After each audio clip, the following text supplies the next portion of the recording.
I remember the cold more than anything else, the kind that gnawed at your bones and stayed there long after the sun rose over the ruins of our shattered homeland.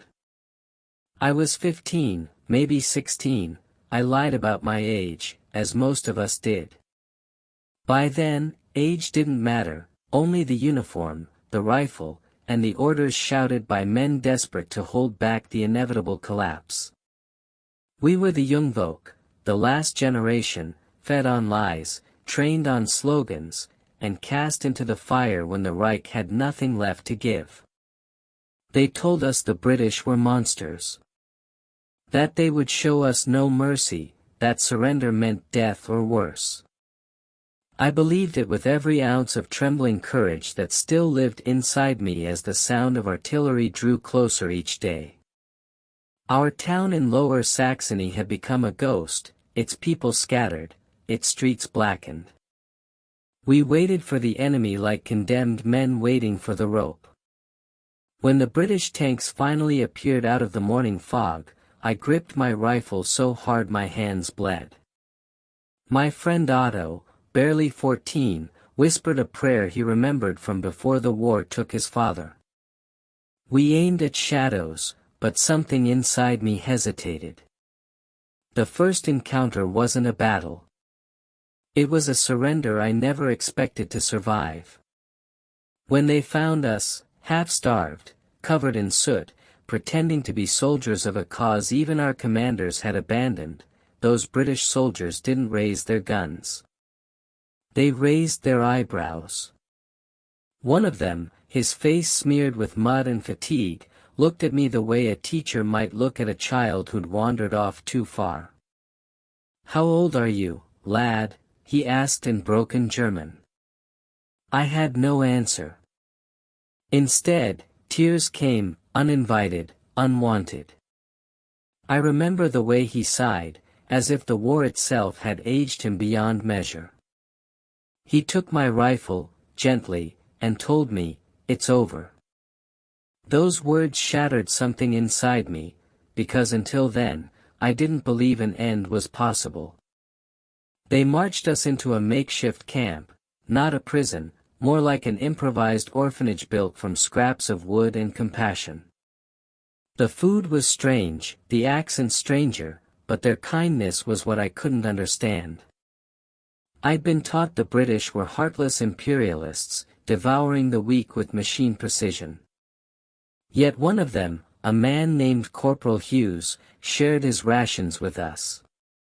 He was no saint, he smelled of tobacco and mud, but he spoke to us as if we were human. "You boys should be in school," he muttered one night as rain drummed against tin. Otto asked him if he'd ever killed a German. Hughes looked away, his jaw tight. "Too many," he said. "And none of them looked older than you." It was the first time I realized he carried his own ghosts.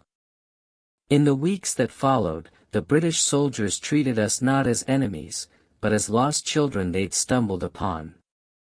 They gave us blankets, soap, even paper to write home, though none of us knew if home still existed. At night, I heard them laugh to hide their grief. In the daylight, they smoked and fixed their trucks as if mending machines could mend their hearts. Slowly, the fear I carried since boyhood began to wear off, replaced by a confusion more painful than terror. How could the enemy be kind? How could men we were told to hate offer us warmth? One evening, as the sky turned a soft gray, I sat by the campfire, watching Hughes carve something into a small block of wood. When he handed it to me, it was a tiny figure, a soldier, holding his helmet to his chest. "Keep that," he said softly, "to remember this war doesn't need another like you." For a long time, I stared at it, feeling something strange awaken in me. Maybe guilt. Maybe hope. I didn't yet understand what mercy looked like, but I was learning it came not from victory, but from those who chose humanity when vengeance would have been easier. And as the war faded into whispers and the camp quieted, I began to sense that what saved me wasn't the surrender, but the mercy of men who refused to become what the world had forced them to be. Days turned into weeks, and the sound of thunder from distant artillery became memory instead of menace. By then, our uniforms no longer fit the soldiers we pretended to be, they hung loose and hollow, like the ideals we once shouted for. The British soldiers stayed busy, rebuilding roads, clearing debris, helping the farmers who had survived the war's cruel harvest. We were told we'd eventually be released, maybe sent home, maybe somewhere safer, but none of us knew what home meant anymore. I spent most days helping in the kitchen tents, peeling potatoes beside Hughes. Sometimes he'd hum tunes I didn't recognize, old songs from his city across the channel. He never spoke about the battles he fought. When Otto asked him what the war had been like for them, Hughes simply said, "It was loud." I understood then that silence spoke truer than stories. One afternoon, a group of wounded German prisoners arrived, grown men, soldiers from the front lines, emaciated and broken. Some looked at us with contempt, ashamed that we'd been spared and cared for by the enemy. One of them spat near my boots and growled, "Traitor." It struck me harder than any strike I'd endured. That night, I couldn't sleep. I looked at the tents where the British rested and wondered what treason really meant. Was it betrayal to reject hatred? Or betrayal to believe in it in the first place? When dawn came, Hughes found me sitting in the mud, staring at my reflection in a puddle. He crouched beside me and said quietly, "You're not the enemy, lad. You're just what happens when grown men run out of sense." I asked him if he hated us. He shook his head. "Hate keeps wars living long after the dead are buried." Those words lodged deep inside me, more enduring than any command I had ever obeyed. By late summer, the British camp began to shrink. Trucks came and went, carrying supplies, returning silence. One morning, they told us we'd be sent to a larger facility near Hamburg, a center for displaced youth. Before I left, Hughes gave me one last rations tin stuffed with a few candies, a pencil, and a folded scrap of paper. "Keep writing," he said. "You'll need your own story when you start again." I never told him how much those words frightened me. Starting again meant admitting how young I still was, how empty my future seemed. Yet when I walked away with Otto under the rising sun, I realized that, for the first time, I did not feel afraid of the British tanks ahead or the Allied flags fluttering in the distance. I was afraid of forgetting the few faces who had shown me that mercy could exist even in the ashes of war.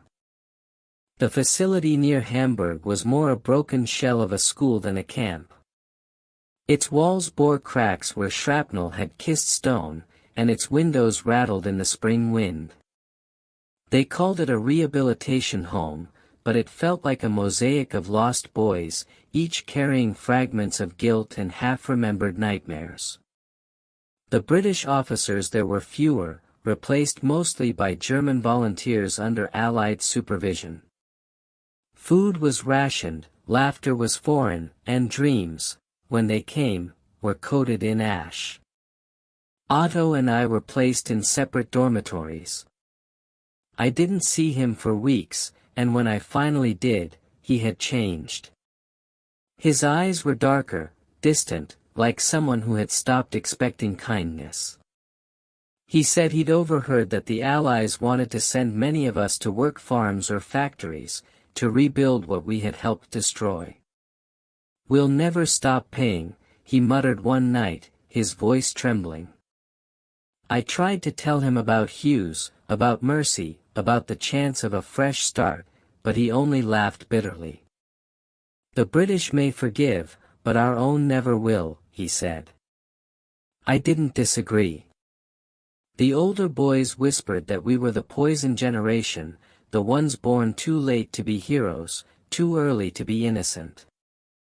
Still, I kept writing in that notebook Hughes had given me, scribbling fragments of memories, drawing figures of men tired but kind. Writing made the past less sharp, like smoothing jagged glass. One morning, the camp director, a tall man with a cane, announced that British visitors would be arriving. They came to assess our progress, to see if we were fit for repatriation. I didn't expect to see Hughes among them, but there he was, older in the eyes, standing straighter, but unmistakably himself. When our gazes met, the noise around me dissolved. He gave a faint nod, as though saying, "You made it."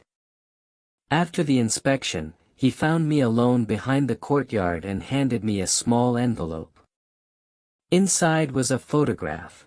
It was of our camp, the one where we'd first met, a snapshot of boys standing behind barbed wire but smiling faintly.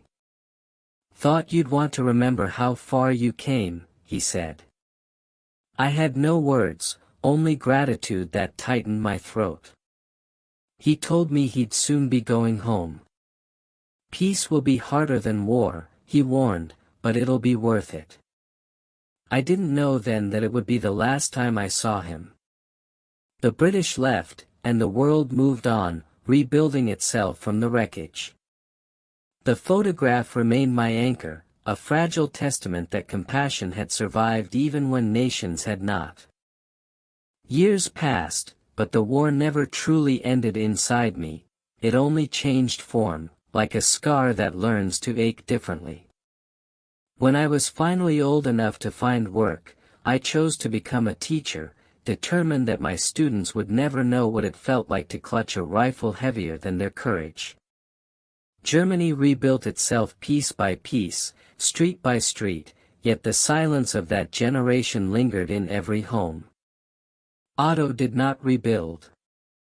He drifted, restless, burdened by a weight invisible but unbearable. When news came that he had taken his own life, I sat by my window for hours, staring at the photograph Hughes gave me, tracing the outlines of our younger faces. I often wondered what Hughes was doing then, if he had children of his own, if he still remembered the two boys in makeshift uniforms who'd surrendered with trembling hands. Sometimes I imagined writing him, but what could I say? Thank you for saving us from hate. For treating us like sons when we didn't even know how to be boys.